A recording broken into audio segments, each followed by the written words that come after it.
हाय दोस्तों, मेरा नाम चंदन कुमार है और स्वागत है आप सभी का हमारे इस यूट्यूब चैनल में जिसका नाम है एसओएल सॉल्यूशन।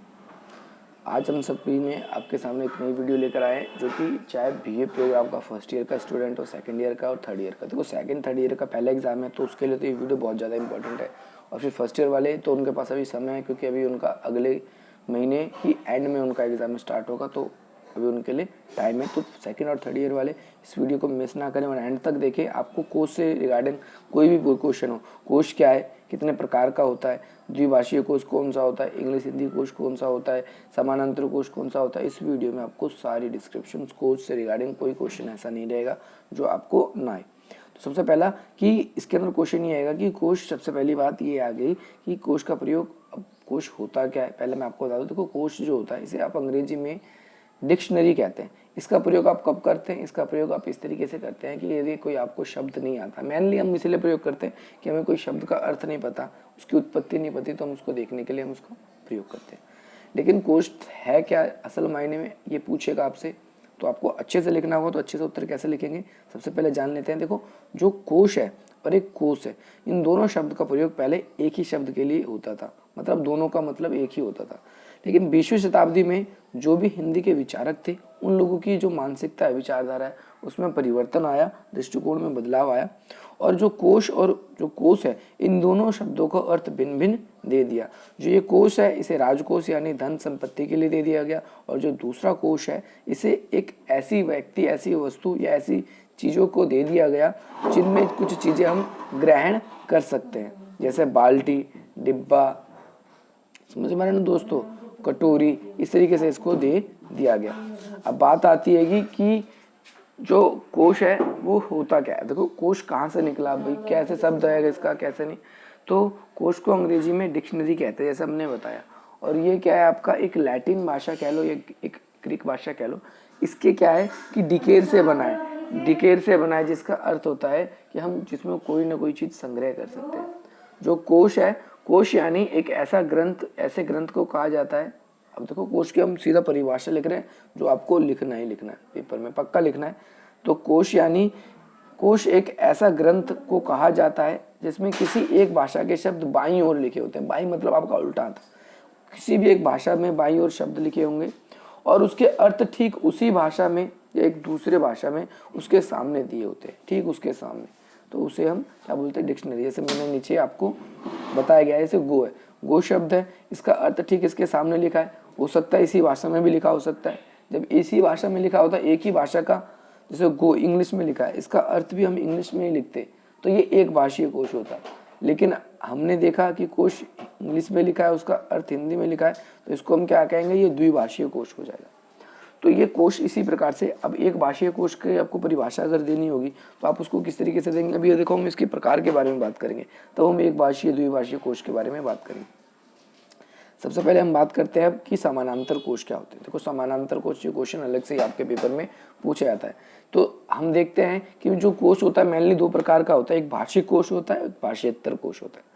जो भाषेत्तर कोश की श्रेणी में आता है समानांतर कोश, और जो इसमें एक शब्द को एक से अधिक पर्याय कोश भी, कई लोग देखते हैं कि कहते हैं समांतर कोश जो होता है और जो पर्याय कोश होता है वो दोनों थोड़ा बहुत एक ही जैसा होता है, लेकिन दोनों में अंतर होता है। मैं बता देता हूँ आपको क्या अंतर होता है, यही इसकी सबसे बड़ी पहचान है और यही समानांतर कोश कहलाता भी है। वीडियो अच्छी लग रही हो तो इसे लाइक करें, शेयर करें, अपने दोस्तों को भी भेजें ताकि और भी लोग इसका फ़ायदा उठा सके।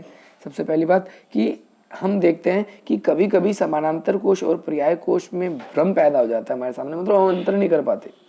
और ये अंतर क्या है, हमारे एक राइटर जिनका नाम है अरविंद नाम है, उन्होंने, अरविंद कुमार जी हैं, उन्होंने स्पष्ट किया है जो पर्याय कोश जो होता है उसमें एक ही स्थान पर केवल एक ही, मतलब ऐसे शब्द प्रयोग किए जाते हैं जिनका अर्थ एक ही होता है, लेकिन अगर हम इसको प्रयोग नहीं करना चाहते तो इसको प्रयोग जरूर कर सकते हैं। फॉर एग्जाम्पल जैसे नीर है, जल, जल, अब भाई जल प्रयोग नहीं करना चाहता तो उसकी जगह पर मैं एक ही शब्द नीर हो गया, पानी हो गया, इसको यूज कर सकता हूँ। लेकिन समानांतर कोश क्या होता है कि शब्द का हमारा अर्थ एक जैसा होता है लेकिन हम उसको भिन्न भिन्न स्थानों पर प्रयोग करते हैं।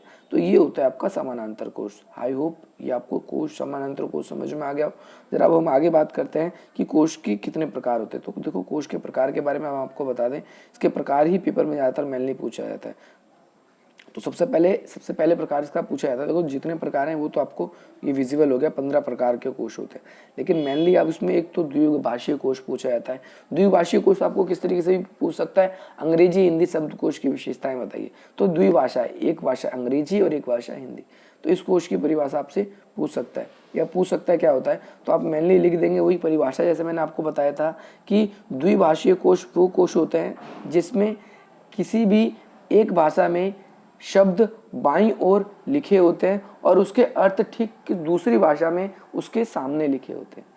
दूसरी भाषा में कैसे, यानी बाईं ओर तो इंग्लिश भाषा में लिखा हो और दाईं ओर जैसे पंजाबी में लिख दिया, हिंदी में लिख दिया। दाईं मतलब सीधा हाथ की तरफ, उल्टे हाथ की तरफ किसी एक भाषा में, सीधे हाथ की तरफ किसी दूसरी भाषा में। तो देखो दूसरी भाषा में जब उसको लिखा गया तो उसमें दो भाषा का प्रयोग हो गया, और जब दो भाषा का उसमें प्रयोग हो गया तो उसमें द्विभाषीय कोश हो गया। इसका एग्जाम्पल लिखना है तो कोई भी आप दो एग्जाम्पल लिख सकते हो, जैसे हिंदी इंग्लिश। अब बहुभाषीय पूछ ले तो उसमें क्या होता है, एक साथ आप उसमें सीधा लिख देंगे। दाईं ओर क्या होता है, किसी एक भाषा में, और उसके अर्थ ठीक उसके सामने कई भाषा में दिए होते हैं। कई भाषा में दिए होंगे तो अंग्रेजी हिंदी गणित शब्दकोश, ठीक है, कुछ भी लिख सकते हैं, अंग्रेजी पंजाबी अरबी शब्दकोश, इस तरीके से लिख देंगे। अब ये प्रकार है आपके, ठीक है। तो एक चीज क्वेश्चन एक अलग से ये बनता है कि भी जो शब्दकोश का महत्व बताइए, इसका हम कहाँ कहाँ प्रयोग करते हैं।